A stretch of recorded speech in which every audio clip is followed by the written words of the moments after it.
আবোল তাবোল সুকুমার রায়। গন্ধ বিচার।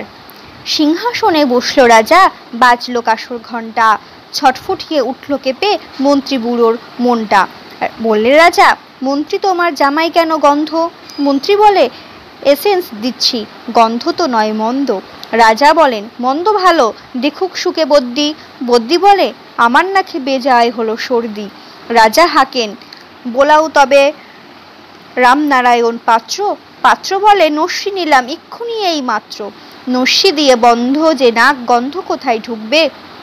রাজা বলেন, কোটাল তবে এগিয়ে এসো শুকবে।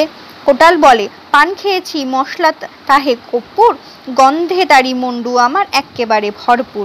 রাজা বলেন, আসুক তবে শের পারোয়ান ভীমসিং। ভীম বলে, আজ করছে আমার সমস্ত গা ঝিমঝিম, রাত্রে আমার বোখার হলো, বলছি হুজুর ঠিক বাত। বলেই শুল রাজসভাতে চক্ষু বুজে চিটপাত। রাজার শালা চন্দ্রকেতু তারই ধরে শেষটা। রাজা বলল, রাজা তুমি না হয় করো না ভাই চেষ্টা।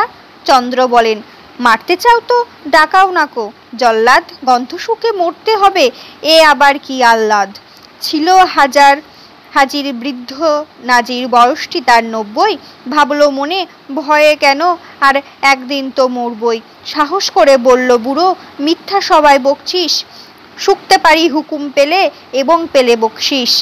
রাজা বলে, 1000 টাকা ইনাম পাবে সদ্য। তাই না শুনে উৎসাহেতে উঠল বুড়ো মদ্য। জামার পরে নাক ঠেকিয়ে শুকলো কত গন্ধ, রই অটল দেখল লোকে বিস্ময়ে বাক বন্ধ।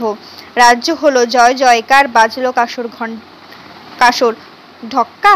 বাপরে কি তেজ বুড়োর, হাড়ি পায় না সে যে অক্কা।